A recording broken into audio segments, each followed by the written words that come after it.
అన్న నమస్తే అన్న, ఏం చేస్తుంటారు? నమస్తే అండి, మేము వ్యవసాయం చేస్తుంటాం. ఇది ఎలా ఉంది వ్యవసాయం? మరి ఏదో సాగు బతుకుగా ఉంది, గుడ్డి మెల్లగా. ఇప్పుడు గతంలో చూసాం, మరి గత 5 సంవత్సరాల పరిపాలనకి ఈ 14 నెలల పరిపాలనకి మీరు గమనించిన తేడాలు ఏమున్నాయంటారు? ఏముంది, ఆయనేమో ఏదో పెట్టాడు, ₹1 ఇస్తే మనకు అమ్మటి ఉంటారులే అనుకున్నాడు. జనం ప్రజలు ఇప్పించేవాళ్ళు కాదు, డెవలప్మెంట్ లేదు, పరిపాలన శూన్యంగా ఉందని చెప్పి ఇటు మారారు. మేమైనా అంతే. అది అంటే ఇప్పుడు చెప్తుంది ఏంటంటే కనుక పేద ప్రజలకు డబ్బులు ఇస్తే తప్పేంది, చంద్రబాబు నాయుడు ఆ డబ్బులు ఇవ్వకుండా పేద ప్రజలను మోసం చేస్తున్నాడు కదా అని చెప్పి జగన్మోహన్ రెడ్డి వాదన. అది తప్పండి. జగన్మోహన్ రెడ్డి గారు ఇచ్చినవి వేరే పేరు పెట్టుకొని చంద్రబాబు నాయుడు ఇస్తున్నాడు, ఆయన వేరే పేరు పెట్టుకొని ఆయన ఇచ్చాడు. ఇద్దరు చేసేది అదే. పేద ప్రజలకు ఎవరు తక్కువ ఇట్లా. ఆయన 200 యూనిట్లు ఇస్తే ఆయన అటు కంటిన్యూ చేశాడు, వాళ్ళకి ఉచితం. ఈయన మళ్ళీ మరమగ్గాలకు పెట్టాడు, ఇంకా ఎన్నో ఎక్కువగా పెట్టాడు ఉచితాలు. వాళ్ళకన్నా ఒకళ్ళు పోటీల మీద ఓట్ల కోసం ఉచితం పెడుతున్నారు, ఎవరు తక్కువ లేదు. బటన్ నొక్కడం జాత కావట్లేదు చంద్రబాబు నాయుడికి, సంక్షేమ పథకాలు ఇవ్వటమే జాత కావట్లేదు. సూపర్ 6 అన్నాడు, సూపర్ 6 లేదు, సూపర్ 7 లేదు. ప్రజలను మాత్రం వెన్నుపోటు పొడిచాడు చంద్రబాబు నాయుడు అంటున్నారు కదా. అవన్నీ ఏదో రాజకీయాల కోసం చెబుతుంటారు, అట్లా ఏం కాదు. సూపర్ 6 అన్నాడు, ఉచిత గ్యాస్ ఇచ్చాడు, రైతు ఇస్తున్నాడు, అన్నదాత సుఖీభావ ఇస్తున్నాడు, పిల్లలకి ఇస్తున్నాడు, స్కూల్ పిల్లలకి బస్సు పెడుతున్నాడు రేపు. ఇంకా ఆయన తక్కువ చేసింది ఏముంది సూపర్ 6లో? ఆయన అన్నీ ఇస్తున్నాడు. కాకపోతే ఈయనకు మళ్ళీ పరదాల చాటున వెళ్తాం లేదు, పబ్లిక్గా జనంలోకి వెళ్తున్నాడు. బటన్ నొక్కాల్సిన పని లేదు, ఒక చాటు ఉండి డైరెక్ట్గా అకౌంట్లో కొడుతున్నాడు. చంద్రబాబు నాయుడికి బటన్ నొక్కడం జాత కావట్లేదు అంటున్నారు కదా. ఇక చేత కాదు అంటాడు, జనంలో రావడం చేత కాదని వీళ్ళు అంటారు. పరదాల చాటు నొత్తాడని వీళ్ళు అంటారు, బటన్ నొక్కడం చేత కాదని వాళ్ళు అంటారు. ఇవన్నీ రాజకీయంగా సహజమే. మరి ఇప్పుడు చంద్రబాబు నాయుడు గారు వచ్చిన ఈ 14 నెలల్లో రైతులకు వెన్నుపోటు పొడిచాడు. గత ప్రభుత్వం ఇవ్వాల్సిన 20,000 ఎగ్గొట్టాడు. గత సంవత్సరం ఇవ్వాల్సినవి ఇప్పుడు కూడా ఇచ్చింది 5,000. రైతులను మోసం చేస్తున్నాడు చంద్రబాబు నాయుడు అంటున్నారు కదా. మరి అది వాస్తవమేనా?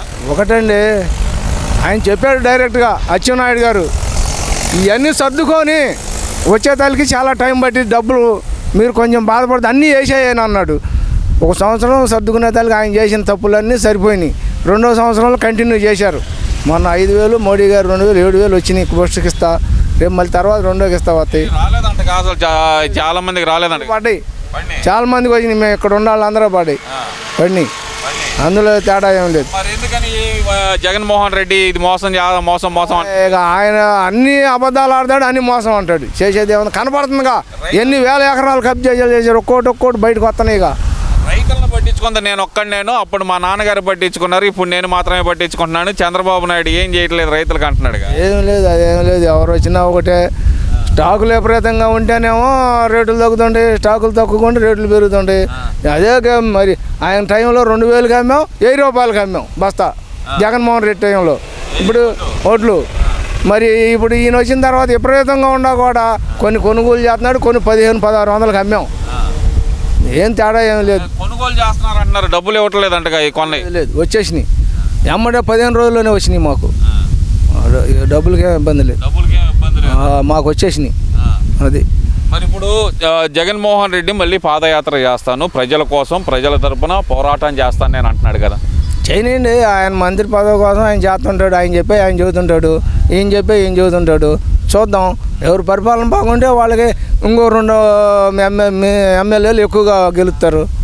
2029 నాదే అధికారం 2.0 అంటే ఏదో చూపిస్తానంటున్నాడు కదా మరి జగన్మోహన్ రెడ్డి. చూపినండి, చూద్దాం. అది కూడా బాగుంటే ఈయన పరిపాలన బాగుంటే ఈయనకి వేద్దాం, ఆయన పరిపాలన బాగుంటే ఆయనకి వేద్దాం. ఏముంది, జనం మాత్రం పిచ్చోళ్ళు కాదు. ఎవరు ఎక్కువ చేస్తారంటే వాళ్ళకే వేస్తారు, మోసపోరు. అంత మట్టి గ్యారంటీ. మోసం చేసే గెలిచాడు ఇప్పుడు చంద్రబాబు నాయుడు అంటున్నారు కదా. మరి ఎవరికి రాలా అంత మెజారిటీ వచ్చింది జగన్మోహన్ రెడ్డి గారికి. ఆయన్ని అనుకున్నాం కొన్నాళ్ళు.